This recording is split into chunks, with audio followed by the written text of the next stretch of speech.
I'm Laura McInnes-Ray, and you're listening to Beneath the Rhythm, an RX Music podcast.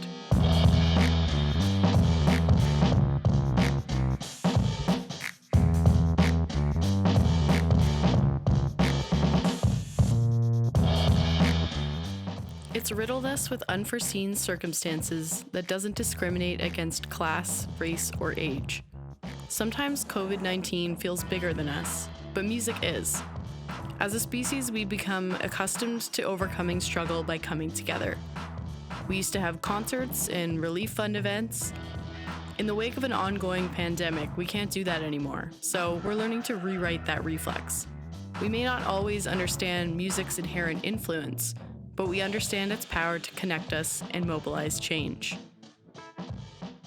To explore these issues, I interviewed several key players in the music industry to hear their side of the story. Amanda McCauley, publicist, Lizzie Clark, music educator, Nick Waterhouse, producer and musician, DJ starting from scratch, Mark Marchik, musician and founder of Urgent, Danny Reiner, director of Artist Can, and Alan Cross, longtime broadcaster and radio host. We've had to put a unique spin on how we experience live music now. I asked these leaders of industry about the changes in music, what they're doing now, and what they think the future looks like. We began our conversations talking about the 2 weeks when everything seemingly changed overnight.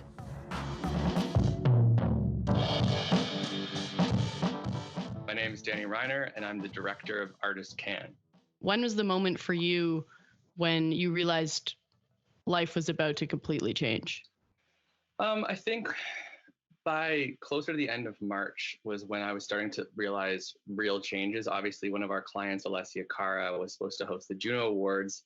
And when I had landed for the Juno Awards weekend and we found out that pretty much we were getting on the next flight back out because the Junos were canceled, I knew that it was going to affect our industry in a big way. And it wasn't a temporary thing. This was something that needed a little more attention. It was going to take a little bit more time than most people really understood. We're definitely seeing everything's just being shifted on the live music front into 2021. I mean, that's a big part, especially for any major performer or performing artists for that matter. Summer's a big time for festivals and live music and being outdoors and performing as many places and spaces as you can. I mean, that's just definitely thrown a monkey wrench in everything that we had kind of planned and lined up. And these shows don't happen overnight. This is stuff that's been planned pretty much since last fall. Time has been a bit of a funny construct for everyone lately. We spoke to Amanda McCauley. Hi, I'm Amanda McCauley, and I am a publicist with Indoor Recess Public Relations. How has your team been navigating the waters of releasing new content? Everybody's really trying to catch up and figure out how best to present these things in a appropriate way and in a good way, and in a way that's also going to benefit the artists and people that are losing that revenue that they would have been getting from touring. Then how do we adapt? Let's move this to a situation where we perform a concert in an empty venue, which is something that some artists were doing right off the bat. They were able to kind of still go into these venues. You couldn't have the audience, obviously, but then they performed it and did a live stream, and then those restrictions got tightened even more, where it was now just can't be in any of these public spaces at all. So it was like every single day something new was introduced, and then that kind of model for how you were going to present your concert or your music had to be adjusted. Yeah, how's that affected release dates? Before, we would have some pretty clear timelines as to when things would be released and when certain assets would be dropped. And so there just needs to be a lot more flexibility now with that, because maybe the single that was going to be scheduled to go out this week doesn't quite fit the tone of the world that we're living in now. And so that needs to be adjusted. And I think that everybody's in the same situation right now in the industry. So there's some solace in that and camaraderie in that we're kind of all in this together, and everybody is facing the same struggles and the same obstacles. And so there's definitely a sense of leniency with these things. It's a double-edged sword. Like, there can definitely be a level of sadness in seeing these live streams that are supposed to be replacing the concert experience. And you're happy that you still get to see these artists performing and hearing songs in a new way. But then there's definitely that level of sadness, and it's that grief that we're all experiencing right now. And I don't even think that it's necessarily just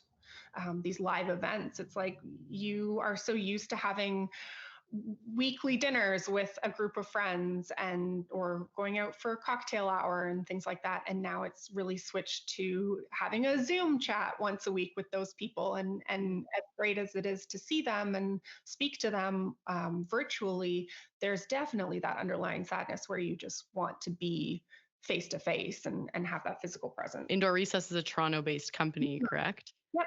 So typically I probably could have met up with you and we could have done this in a studio.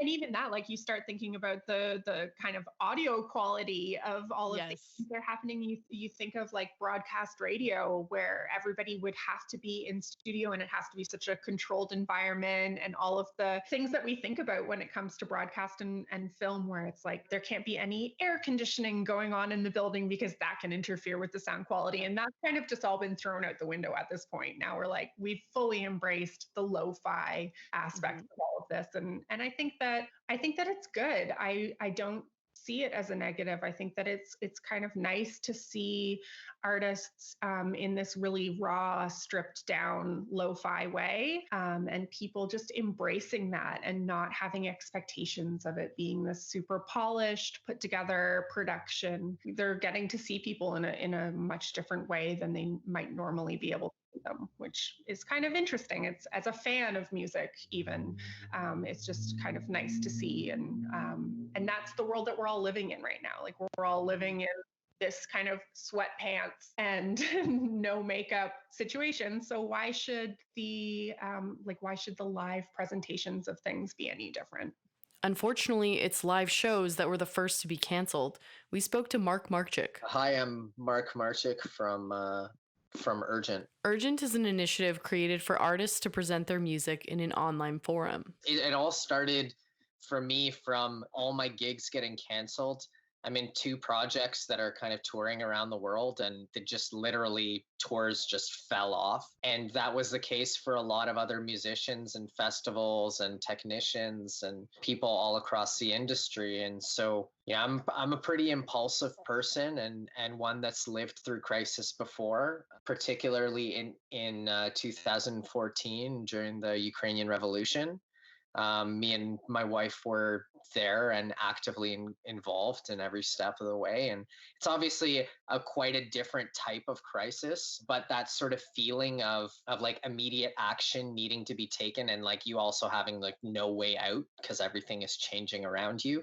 That's a sort of an experience that I've had before. And so when all this started to change, my immediate impulse was like, well, we have to do something. This is changing. I could see this sort of going to the place where, you know, the entire music industry, it's going to just change. Let's not use the word collapse for now. And let's just say that if things are changing, and so we're going to need to adapt. And it wasn't so much of a feeling of like, well, let's think about 10 years down the road. It was more of, what do we need to do to adapt right now? And the thought was, okay, venues are shutting down, technicians are losing their jobs, artists are losing their jobs, people can't go out, they still need that outlet. This like moment of collective crisis, the ability to like get over the small details much more quickly and get to what's important.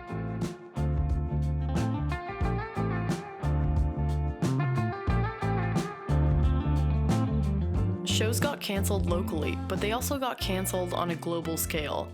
We spoke to Alan Cross. I'm Alan Cross. I'm the host of the Ongoing History of New Music, plus I do a whole bunch of stuff on television, online, and for a variety of radio stations, including Q107 and 102.1 The Edge in Toronto. Who spoke about the initial global impact of COVID on the music industry. Pearl Jam canceled their spring tour. I thought, they have been hyping this for months.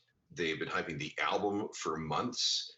And now they're canceling it. They were one of the first. I think they canceled right around the time the NBA paused their season.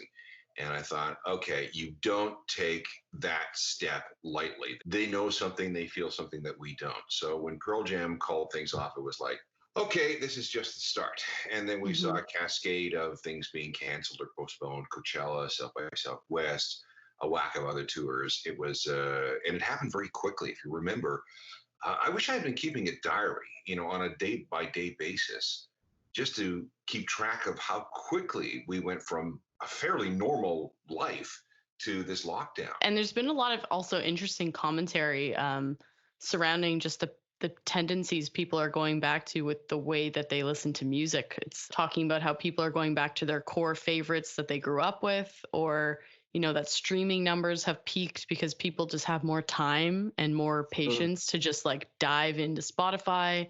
How have you found that, like on a personal level? People who are looking for music to listen to are going a lot deeper than they used to with the streaming services. We've seen a decline in the number of streams given to the top 200 artists or our top 200 songs on Spotify. And we've seen a rise in streaming for stuff that we can best describe as comfort music. Classic rock, for example, is seeing a very marked uptick in streams. So as people are locked down, what they end up doing is exploring things that they might not have otherwise done. They're tired of the same old songs. A lot of those songs are happy and cheerful and bouncy and dancy, and I'm not feeling very bouncy and cheerful and happy and dancy right now. So they're investigating other forms of music. So one of the outcomes of this could be that people become more comfortable and more used to streaming their music rather than purchasing it. There's been a paradigm shift in the way that music educators interact with their students. We spoke to Lizzie Clark. Hi, my name is Lizzie Clark. I am a singing teacher and vocal coach in Toronto, Ontario. I run Wedgwood Alley Singing Studio. Well, I just opened up my own little studio, like a brick and mortar facility down at Broadview and Queen. And so I was just really starting to settle into that. So I hadn't really even quite begun to get into a regular routine on that front, but I've been teaching privately for about 5 years now. So either students would come to me or I would go to them. And that usually, I get my day started with getting my admin done at home, but then I do go out. I go to a studio. I go to my students' homes, or sometimes they come to my home, depending on what works for everybody involved. And that was it. And with my new studio, obviously that kind of transferred over to, I just spent all my time there and my students came there. And it was starting to become a really lovely thing. And then, COVID. And now it's essentially the same thing, but I just don't go anywhere. So the studio has become the four walls kind of. That's exactly it. I think the interesting thing that this has sort of taught me is how flexible people are, first of all. I've been really, really lucky. And I don't know if all music teachers have had this similar experience, but I've been very lucky with my students being really on board, really, really cool with switching to this new medium. I feel so lucky that the bulk of my students made that transition with me. And again, I don't know if everybody's had that experience. And so I do just like really, I count my lucky stars on that front. But it has taught me how much my industry is about the personal connection. It's not so much about the equipment. It's not so much, about the sign on my door. Like I've been able to make it work. It's not ideal, but I get by. Just sort of sitting in front of the computer, doing these exercises. I think the challenge that a lot of music teachers face are just the nitty-gritties of being in front of a camera with a microphone, doing this sort of thing. The lag is real. Lag is a real thing, and you really can't get around it. So we all had to, and I've talked to my friends who are also music teachers, getting used to not being able to play along with your students was hard. Not being able to accompany people. That connection that comes from that experience, I think, is really has always been important to me. But finding ways around that, whether it be pre-recording or doing kind of like a call and response style, and just sort of getting used to that new forum. That new back and forth has been it's been a learning curve, but it's doable. But what about for those who were in the studio while all this was unfolding? We talked to Nick Waterhouse, LA-based musician and producer. I'm Nick Waterhouse. I'm a musician, songwriter, record producer, and general record man out of California. I'm here in Los Angeles, and I also run a pirate radio broadcast Monday to Friday, 4 to 6 Pacific Standard Time, called Cocktail Hour on my Instagram Live. Well, it's really interesting because all of this started coming up as I was in the studio working on a new album in mid to late February. So when I work on a record, it's sort of 12 to 14-hour days, and I'm unaware of the outside world. And the last day, we realized that we weren't going to be able to finish because a state of emergency was about to be declared. And the writing was really on the wall for me then, because when I came out, all my friends who worked in music were not panicking, but really aware of the big change about to happen. And I think about 2 days later, here in California, my state, they were very aggressive about shutting down public spaces. So I kind of felt like Omega Man. I came out of the studio blinking my eyes like a mole man, and suddenly like everything was shut. Everything's on hold right now. And so the urgency to finish for me as an artist is there, because I also believe in finishing a record not as quickly as possible, but in the moment as possible, so that it's still a documentation of like that time.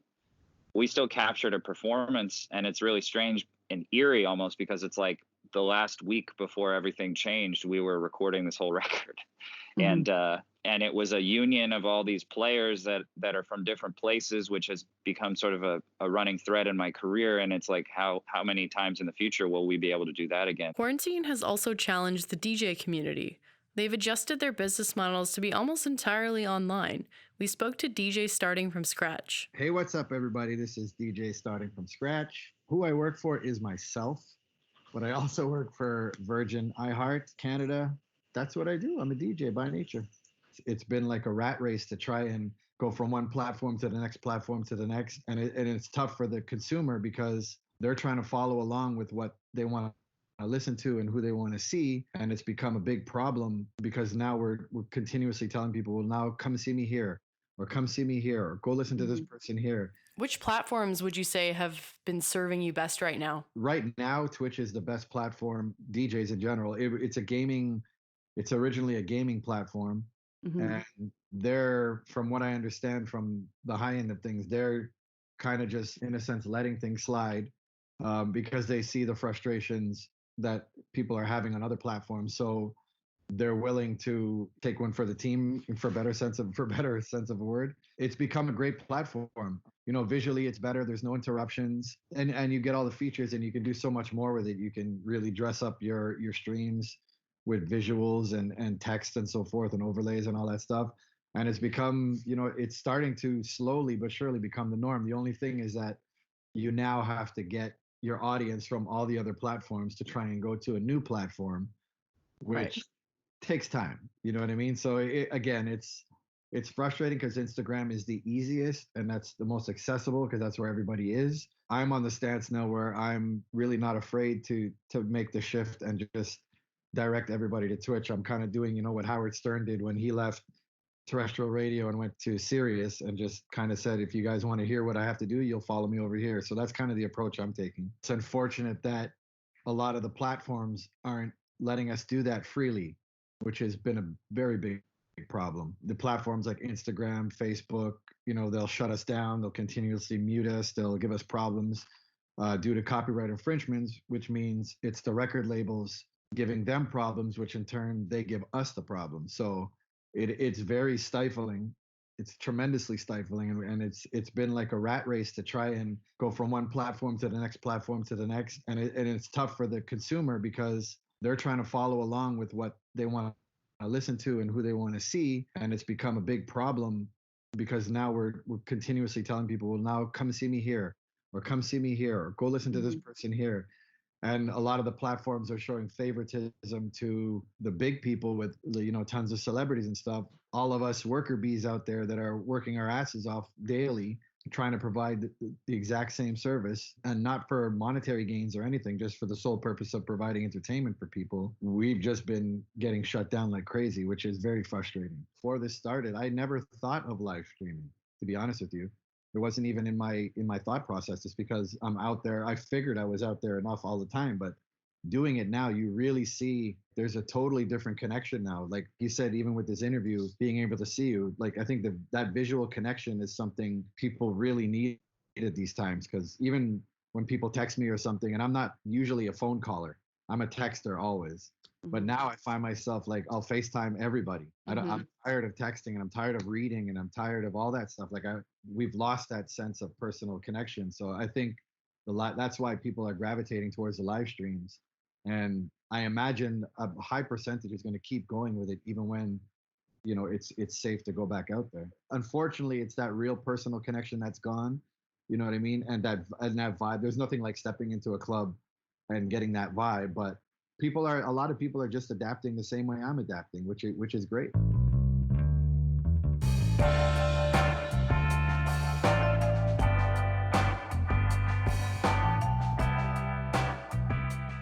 As we continue to follow this story, what does it mean to get an entire industry as notoriously fickle as the music business to adapt entirely? What projects are emerging? How are we moving forward? And what's fueling the drive to create right now?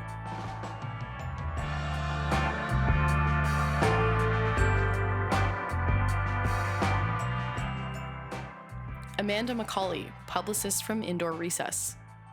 And I think there is also there's always been that universal sentiment making something artistic, that you can't just sit down whenever you feel like it and force yourself to, push out something brilliant. It's just, it seems so counterintuitive. You want that actual inspiration. And when you take away the root of inspiration, which is just like life itself, like all of our experiences are, capped between pretty much four walls these days, or maybe a car or whatever. There's something that's really resonated with me was an interview that I was listening into that an artist was doing with a radio program. And they were talking about how it's been challenging for them. We're all kind of going through this really devastating time in history, and we're trying to process it. But then artists are kind of feeling this a bit of pressure to still put out material and to take this time to be writing and be creative and take this time of struggle and turn it into something positive,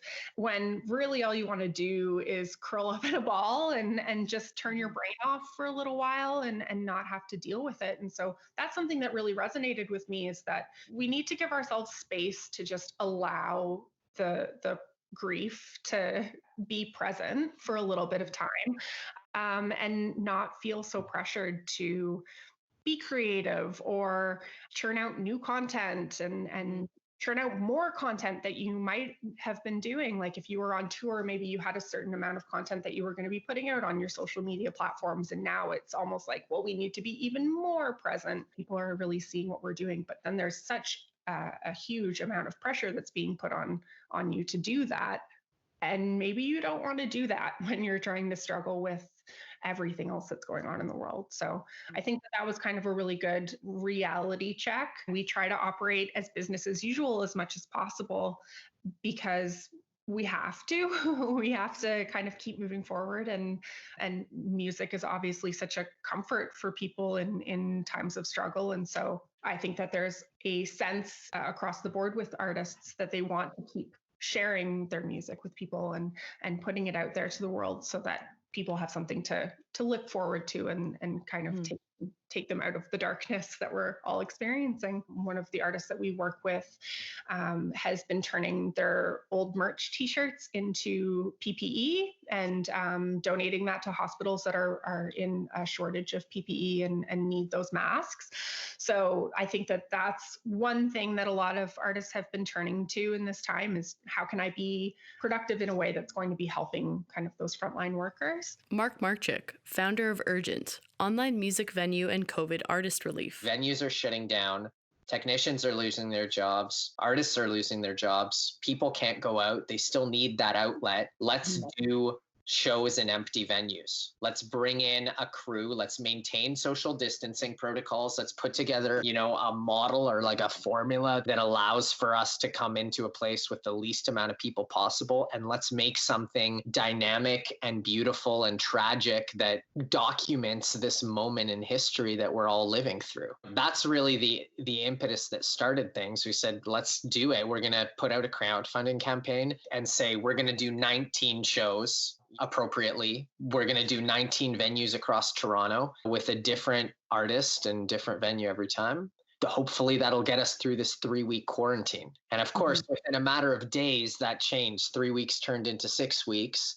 And we weren't allowed to go out anywhere. A lot of the venues just dropped off because they had to shut down permanently, never mind like letting us in small groups. They were sort of not into that anymore. And besides, on our side, we sort of started to feel that it wasn't socially responsible anymore. And so we adapted our model. We started to think about ways of, okay, well, how do we still maintain this good quality, intimate vibe of being able to change camera angles and use B-roll and show the space that we're in, even if it's somebody's house, without bringing a massive crew in and without having the sort of technical problems that are associated with it, without it being too stressful on the artist. And we came up with a model. So now it's like, you know, every artist that's involved, we send them a step-by-step of where to set up your cameras, when to press play and all that. And then every artist has the task of take your own camera phone, walk around your house and like give us your neighborhood and give us your quarantine experience. I think that's a creative way to use just means of production at a time when you are trying to be very clear of the limitations and send the right message. And you are also part of like you're the founding member of Lemon Bucket Orchestra, which, as anybody who knows you guys knows, immersive live shows. Like that is you guys. So if there's anyone who I think understands the power of that sentiment of people all being together and experiencing that together, it's definitely someone like you. It's the same thing that we're trying to achieve. The sentiment or like the impulse is the same. It's how do we connect even though we can't be together? How do we do that now? How do we do that in the forum that is appropriate to this experience? Maybe we're not in this celebratory a mood right now. Maybe there's something more introspective that's going on, and that's good. We need to acknowledge that. You know, let's give artists some agency to get out what it is that they're seeing, feeling, hearing.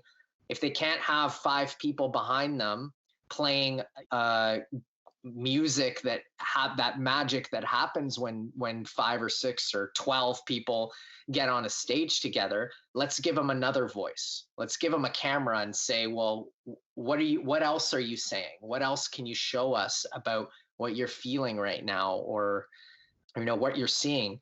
And maybe there will be some parallels, or maybe there will be some contrasts, you know, and people who are at home, rather than seeing another shaky camera, bad audio stream of somebody in their pajamas, they're going to see something that's a little bit more intimate, even though it's not live streamed in that very moment, but it was, you know, put together. Specifically the festivals, they're sort of our like cultural curators. They're the people that really listen widely and in some cases very narrowly to find sort of what it is that they present to the rest of audiences for us to be able to get either that escape or that moment of introspection or whatever it is. So we figured, well, they're going through this too. Festivals are canceled. Why don't we give them a voice? Why don't we give those festivals a chance to say, well, here's an artist we really wanted you guys to see or to hear. And now we're going to team up with this platform because they're trying to do something to get this out, you know, to still get that artist out, even though we can't perform at our festival. And getting a whole bunch of those festivals to then come on board to cross promote each other's shows is something that is kind of unprecedented in Ontario or Canada, because normally it's just competition. One of those beautiful like silver linings that you sometimes get on a cloudy day. Yeah. You know, I know there's other sort of everyday instances of kindness and of community that are rearing their heads, you know, and in our everyday lives. And this is certainly one of them. Of course, the festivals are supporting by paying the artists. And we have these, you know, organizations like Music Together that come in and, you know, give a big chunk of money to be able to do it. But we still, to be able to focus on a project like this, you have to have sort of administration and tech and design and social media people that to sort of keep it going.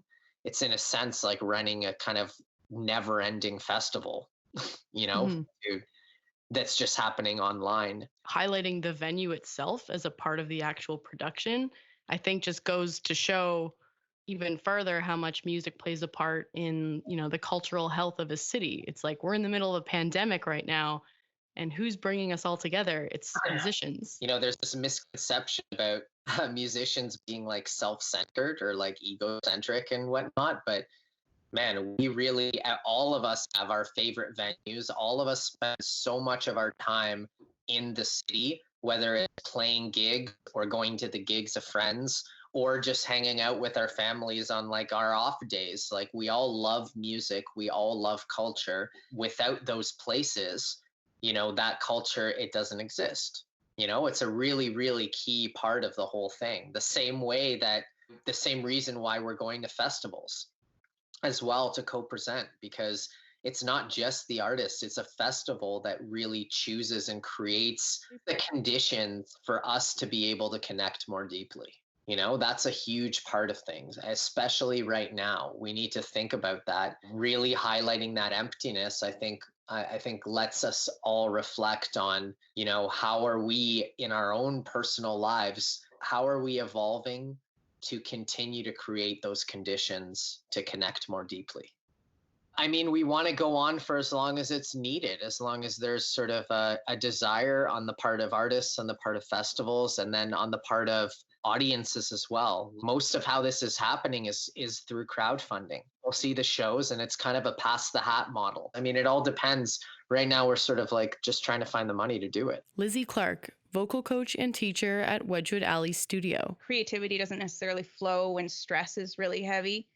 So it's balancing all these different worlds of just taking care of yourself, trying to be creative, finding solutions to work with the technical problems that we face. If there is a silver lining, it's that slowing down that's kind of been forced on us. Every day brings a new kind of feeling. Every day brings a new either stressor or a new hope, depending on if you're on an ebb or a flow. Dealing with the day to day, figuring out what people want to do, what's going to actually like put a smile on their face, what's going to make make the experience a really enjoyable one, something that's going to actually just make them happy. Because at the end of the day, like singing is not something I would call, or singing lessons, I should say, is not something I would call like essential, but I do feel that it brings joy.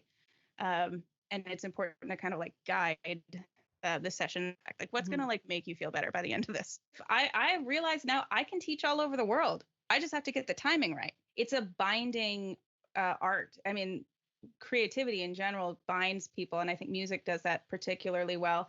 And that's why I think we do it that's why we miss it so much. We miss being together to make music, but this alternative of making music over the computer, over FaceTime, over Zoom, or even just over the phone, like singing happy birthday to somebody, these things do connect us and remind us of that kind of it's just very human, and I think it is necessary. I mean, music is always better together. I think that's just a truism. I don't think anybody's going to be like, let's just do it this way now. I am offering free lessons to frontline workers during this time. Amazing. It feels like the one thing I can do aside from just staying home. Danny Reiner, director of Artist Can. So in your position in particular, working with such high-profile artists, you're managing the expectations of your clients, but you're also managing your own expectations of, what can I get done? How can I navigate this? What have you found to be the biggest challenge in doing that amongst so much uncertainty in the industry? It's difficult. It's an adjustment, and we're finding new ways to reach people in the absence of what would have been summer festivals or concert tours. Even launching music is just, recalibrated at this point. It's called the music business. So there's a business element to it, and it's just figuring out and navigating the new form of business, finding new revenue streams. Funny that for so many years and historically, government's first to cut the arts and budgets for the arts. And it's funny that in a twisted way, during a dark time like this, a pandemic, that the entire country, if not the world, is turning to art to get them through this, whether it's live music streaming or movies or reading a book. Across the board, it's art that's kind of keeping us motivated. For me, it's also, there's a healthy balance between giving back and exploiting what's happening. So I think finding that happy balance of helping where you can, but also carry on and find ways to. I mean, there's great programs out there available to a lot of artists on various degrees, where you can receive an honorarium for participating in a live stream. So there's small things that kind of can keep artists afloat, but it's a very tough time financially for our community, regardless of what scale you're on. I mean, you might be a well-established artist who has multiple people on payroll and that they can't do anything, but you also might be a struggling musician who's just trying to get ahead. And it's on both ends of the spectrum. There's your challenges. So what does your day-to-day look like now, typically working remote? Figuring out what each of the clients are doing on their own and how we can support that, but also finding new and interesting ways to keep relevant during this time. It's maintaining the schedule that we had set out for some people who are working on music, sticking to that schedule because, make music and product and content for people, but also finding a way to effectively use their voice to lend help or aid in any way to what's currently happening. The sooner we work together to get through it, the sooner we can get back out and perform and do what we do best. I think I'm flexing the creative side a little bit more just to think of, what can we do while we're self-isolated? What equipment and resources do we have available inside? This is not something we can just kind of bring a camera crew around and go film a music video or something, right? We have to be very respectful of what healthcare officials are telling us to do. So you're working within parameters for these types of initiatives. But I guess on the day-to-day, it's just about maintaining what we are already working on. That might be a long-term thing. And then finding those unique moments and opportunities to utilize the influence of your clients. You can be influential in terms of pushing your own music, but how can you use that voice more effectively for a greater good during this period? I was speaking with one of my clients, Tyler Shaw, and a couple of weeks before we even had started this project, Kenny Rogers had passed away. And he did a little video, just like a 30-second clip of him singing Kenny Rogers' classic song and posted it to social media. And people seemed to really like that. It was just a small way of paying homage to a fantastic, legendary musician. And then when we found out that Bill Withers had passed, I wanted to do something similar, but I felt like when we were both listening on the phone to we were sifting through his catalog on DSPs, Lean On Me, I kind of put on loop and I was listening to 3 or 4 times. There's something so warm about this song, and it's kind of dawned on both of us at that time. This is kind of like the message that we need to hear right now, because if you're watching all these live stream events that are being broadcasted on television, online, there's kind of a somber gray tone about it. And I mean, that is our reality right now, but I think what people need to feel and see and experience is something a little more uplifting. There is some good news, there is some silver lining. It got us thinking about that song, and we felt it was also multi-generational. It's younger cousins or brothers and sisters would know that song, but also grandparents would know that song. So it wasn't like we were recreating the wheel and trying to introduce a new song that we had written as a charitable initiative, but that this message that's kind of lasted over time and was familiar with people already was just, it's a pinch me moment. Yeah, you're right. We can lean on one another in whatever capacity that is. That was kind of what we had attempted, and it kind of obviously snowballed into something a little bit bigger than just a 30-second cover. What advice would you give artists now for staying positive and trying to create content that resonates? I don't know if it's much of a trick, but it seems to be working for a lot of our clients is journaling. Just whether it's a word or a phrase or what you wake up thinking or what you go to bed thinking about, looking back on that to create is super important, because it's honesty, it's vulnerable, it's reality. And I think that's more than ever. We don't have party anthems that we're bopping to necessarily right now. It's everything's kind of come to a little bit of a slowdown, and it's an opportunity to be introspective and write and create.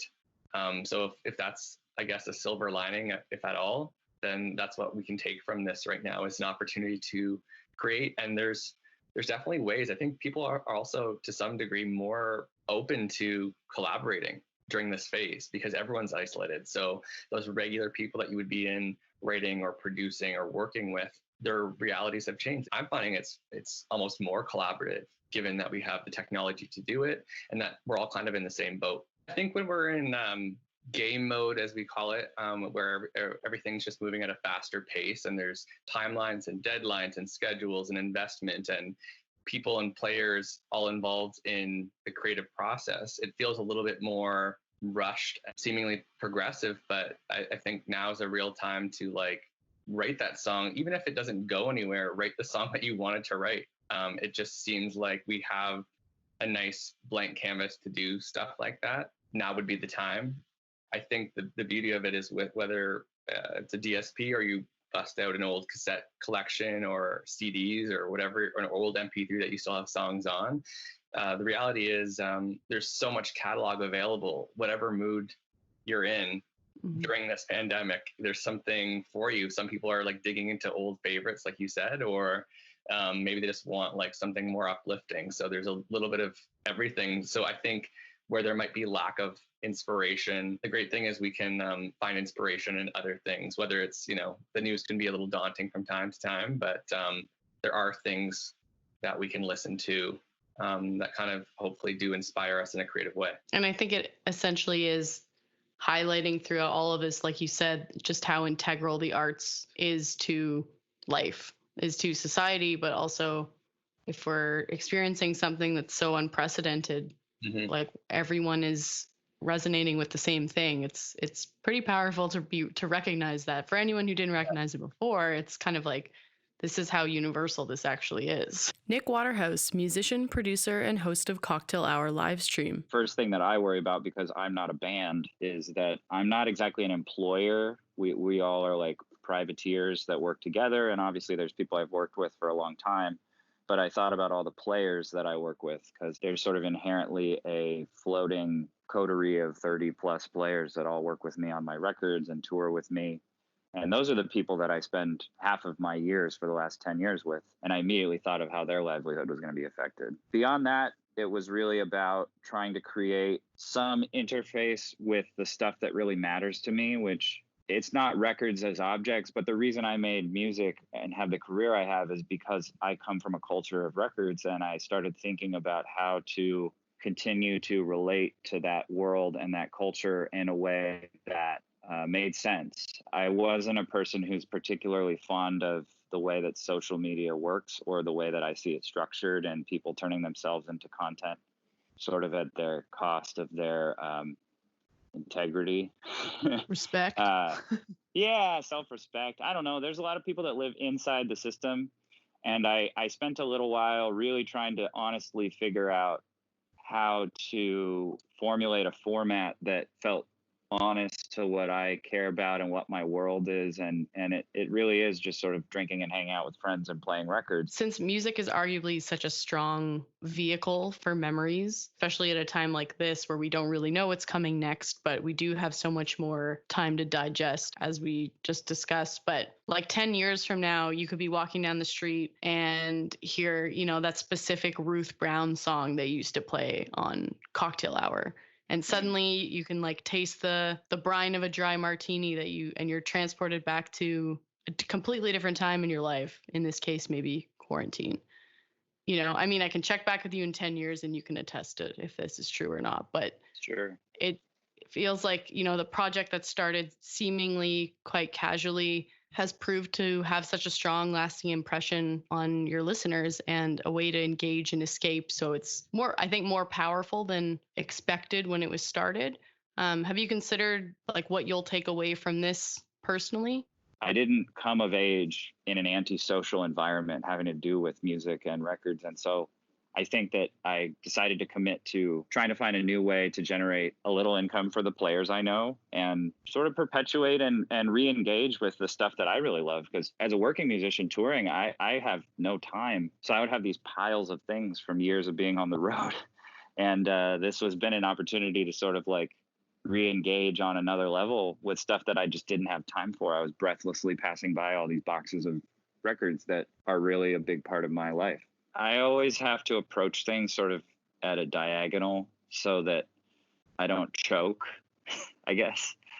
It's not that I have low expectations, but I like to try to access a place that's more honest when doing a project whether it's making a record. It was like, I'll make a 45. Okay, I'll make my friend's 45. That was the Owl Laws. All right, I'll make an album because it seems to be going well. I'll get a band together. I'll play some shows. I'll try it out. But when I do it, again, it's with great care and I take it seriously. It's just more that it feels tied to what I am honestly all about. That's when I started playing music, quote unquote, professionally about a decade ago. I had been in bands since I was 14, but I finally had to be honest with myself and say, like, I don't really want to do this for ego. I don't particularly like being in front of people. I don't like being a front man, but I feel something deep in me that is tied to like that X factor chemical, like oxytocin or whatever it is released when I'm in this. And as I got older and I got to play with older musicians who were part of the continuum of like playing American nightclubs and on records and, you know, talking to Willie G from the Midnighters or talking to Young Jesse, who just passed away, or talking to Maxine Brown, or talking to Ural Thomas.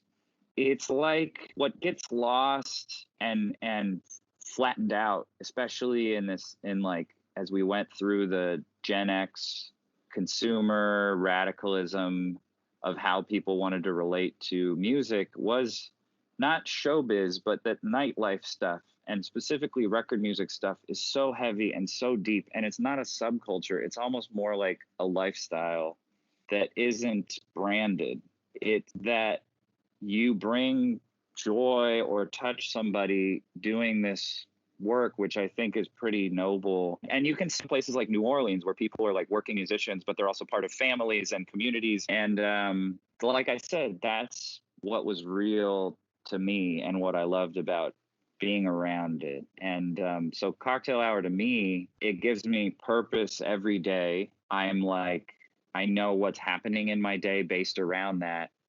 And that's what working at the shop used to be like, where I knew I was going to see somebody cool like DX, who owns the bar in the Mission with his brother and draws really cool drawings on his 45 sleeves. And we would all shoot the shit and play stuff that we liked and talk about whoever's doing what this weekend. And it's what I love. And I think that I this is a time that I will remember, you know, and a lot of the stuff that I do, especially if I'm working at it, I like to engage myself with the work. My brain starts humming and I just get to doing it. And then in a couple of years, I can reflect on it. It kind of makes me think of the first year I went out on tour. I was just holding on tight and doing it. And, you know, now I have memories from that. And I think it's really good that you don't control what your memories are and they come to you from somewhere deep. And I'm sure that I will have that moment. Lord knows that I have it with records now that take me back to San Francisco in 2005 when I was outside the Edinburgh Castle at 1 a.m. and, you know, I can smell the smoke from the guy down the block and I can, you know, see the same doorman in his corner. Like I knew what it tasted and felt like there, you know, and I'm sure there will be that from this, I hope. The one thing that I will say in a broader sense, and this relates sort of to the content and streaming culture, is that between making my very first record, which came out, I guess technically 8 years ago, but I was making it 9 years ago, and making my last record, the churn of consumption was getting so relentless in the music business that it was very easy to get lost to listeners. And this has suddenly made everybody slow down, which may be nice. It was getting eaten like Skittles. And I'm actually glad that a lot of people now seem to be taking some time to be like, oh, damn, I just listened to this 5 times over because I have time to listen to records now. DJ starting from scratch. We have DJ groups and we talk every day, trying to figure out what's best, see what everybody's doing so we're not kind of stepping on each other's toes. You know, we all try to promote each other. I mean, it's hard for everyone. It's hard for you on that side of the screen and it's hard for us in front of the camera. It's not easy for anybody right now. And I think a lot of people realize that. I know I get tons of messages from consumers just saying, you know, just thank you for what you're doing and so forth. And I think all the DJs understand, you know, we're not making money right now. It's been supremely tough on everybody involved. And I think that the DJs just have the same perspective as a consumer. You know what I mean? It's just, how can we make things better for everybody?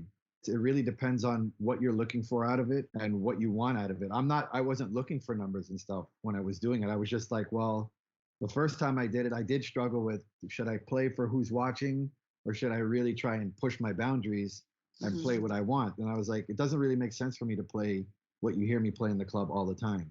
I might as well, this is my chance to really test you and test me.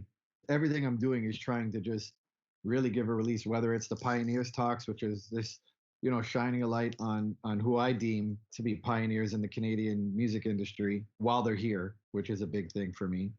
And I also do mental health talks, and it's all for the same purpose, is just to let people have options out there, to let people have a release from the constant negativity. I'm fortunate to have a decent sized platform, and people look to me for certain things, so I'm using it as much as I can. And do you think as a DJ, was that sentiment sort of conflicting at the beginning? Because DJ culture is so much about being like immersive, experiential, like being to connect with your people on the floor and making sure that the vibe is right. Like, was that a hard transition to be like, well, let's do it online? Like, I even kind of giggle to myself on Saturdays while I'm doing my show. Like, I'm literally dancing by myself, trying to entertain people. It's like being that show monkey kind of thing. But it was a tough transition for me because I had never done it before at all.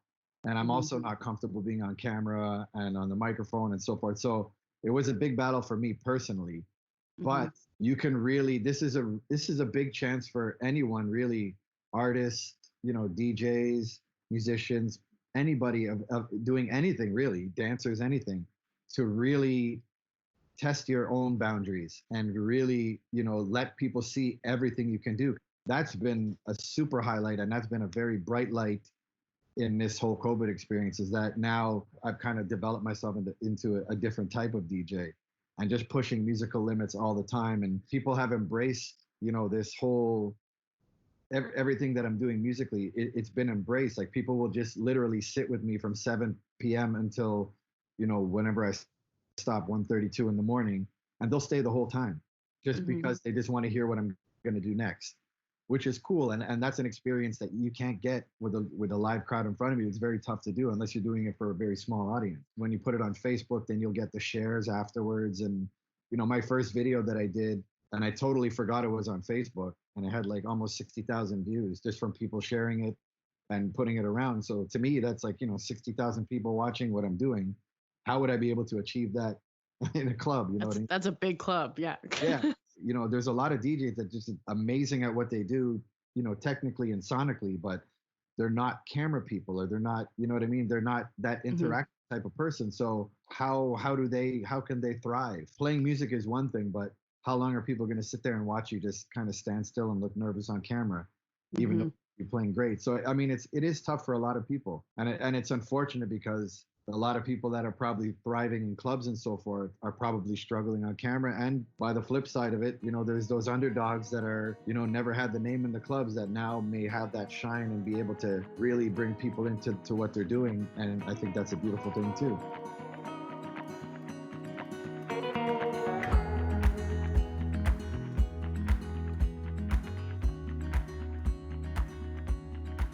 Here again is Nick Waterhouse. I'm really wondering what's going to happen.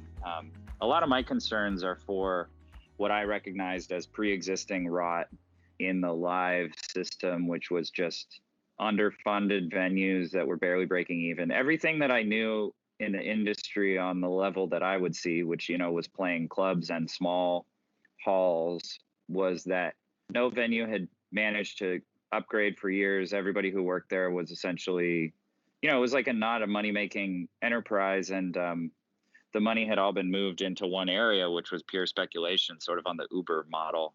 I really am afraid that this will be the end of independent record shops and a lot of independent music. I think the longer this goes on, it's gonna be really bad. But the flip of me is this like perpetual bad situation, optimism, maybe even romance. It may be a lot like post-war Italy.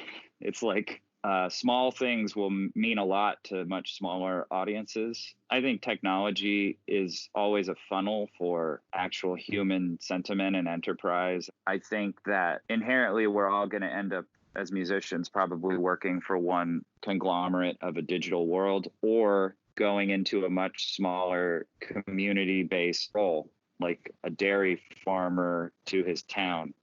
We do have a really global reach with this technology, but I don't foresee a lot of venues reopening and record shops, and I don't know what the future is after that. I grew up reading about people functioning in the Wild West, which was what 50s rhythm and blues and independent record making was. And you think of a guy like Sam Phillips, who built his own little studio, had very modest budget, recorded people like Howlin' Wolf and early Ike Turner and eventually Elvis Presley, and gave it to his friend and cut in the record shop and the studio station down the street, and would, it's a pipeline with 3 people involved. And I think that's kind of maybe how you have to start thinking about the music business after this is over, if it's ever over. In the way that we've seen, artists obviously using live streams in a way to get their audience engaged and sort of boost morale, do you think that's sort of teasing the future of this for the next little while then? Alan Cross. Well, I think what's going to happen is that we're going to become very, very adept at using technology. There is going to be something coming out of this, and it's still too early to tell, but we are, or at least artists are learning how to communicate virtually. Do you see any unique genres sort of breaking out of this period? Like if we can only do things virtually? Well, artists are in quarantine, and artists will create based on what they see and feel. So if they are in quarantine and they're feeling lonely and alienated and angry and scared, that's the music we might get. Mm-hmm. Or we may get, songs that are kicking against the darkness. It's really hard to say. We don't know, because we're still early in this whole lockdown thing, and we don't know what kind of music is going to come out of it. We've seen a lot of novelty songs. We've seen some cover songs. We've seen things that have just been easy to throw together. But if we're talking about a actual groundswell of a certain type of music that comes out of a great societal upheaval, it'll be a while yet, because we're still in the first draft of this history. I have another podcast called Geeks and Beats, and we are talking about it all the time. On my website, my daily radio show, talking about it all the time. But for ongoing history, we're going to have to wait several years before we can look back and see exactly what this pandemic wrought. Artists may not want to go on the road, especially older artists. Let's consider somebody like Paul McCartney or Ringo Starr or Roger Waters or The Who or any of these artists who are in their 70s. They're not in great shape to begin with, but they have to tour because they want to maximize their wealth and pay for their lifestyle as best they can. They were planning to go on the road this year or early next year. They may not. And if they don't, that could mean that the final window that they have to go out on the road will be closed, and we won't see these people anymore. For example, I really want to see Ringo Starr just because he's Ringo Starr. He's 79 years old. He may not be able to tour until he's 80 or 81.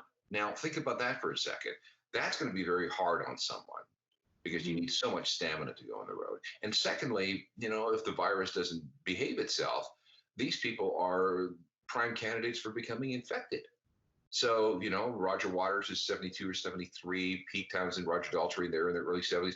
Rolling Stones are between 75 and 80 years old. So will we ever see these people again on the road? And maybe not. It all depends on how quickly we get back to normal as far as touring goes.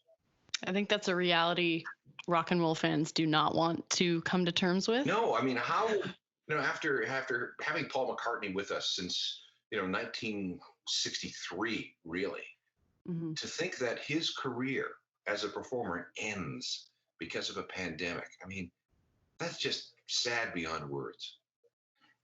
Facebook, for example, just announced today that they are looking at ways for allowing artists to charge for live streams.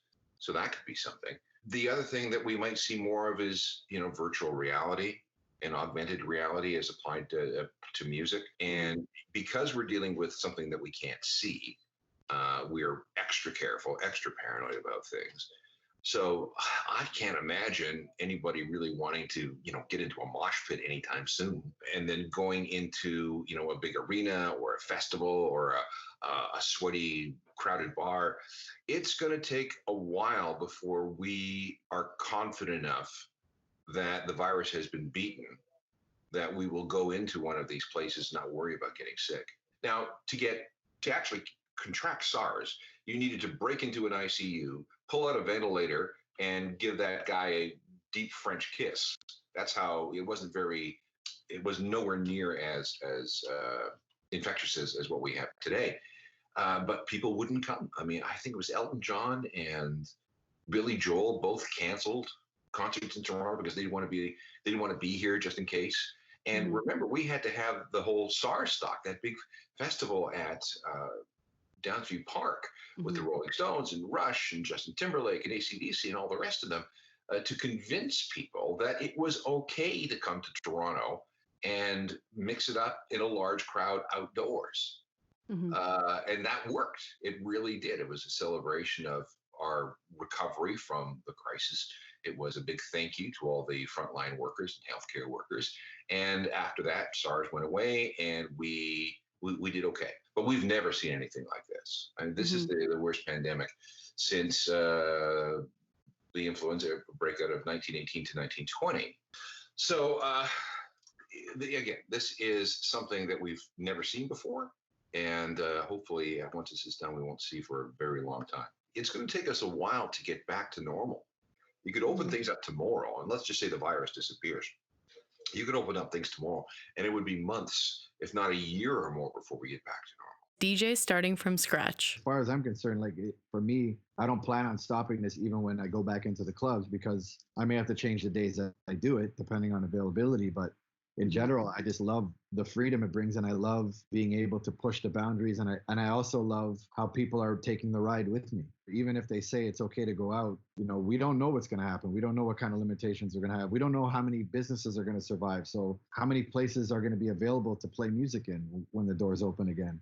Because it's so hard on everybody, especially financially. I mean, businesses, I don't know how they're going to survive this drought right now. And are people really going to be that excited to go out? Are they going to be that excited to stand in a room with 200 other people or 1,000 other people at that point? When I think of, DJ culture and rave culture and all the, at least even in my personal experiences, you want to be as close to people as possible. And it is so much part of that euphoria. So I think it's just really eerie to think that the nature of so many genres are gonna shift. And I think, I mean, some people will swim, some people will sink.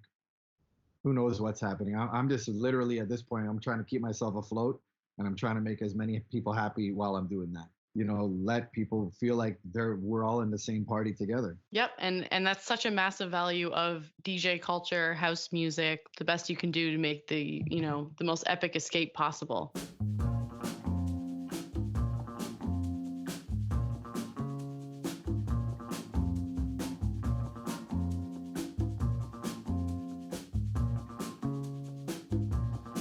I've got a question. My father never had to ask these kind of things. I don't think they happened in the past. I've been walking on the stressor, strolling on the boulevard. That was a song about larger things that I saw coming to a head anyways, and whether it was going to be a pandemic or a power shutdown or mass data surveillance, that's also a song about a generational gap and a difference, a big change between, something that the previous generation went through and what we're in now. We're really in uncharted territory. Swimming in a sea of indecision. Somebody unblock the dam. They don't know you or I am. Now we get to live our own 100 visions. We didn't ask. It's just enough to make you cry. Didn't ask. Hey, adapt or die.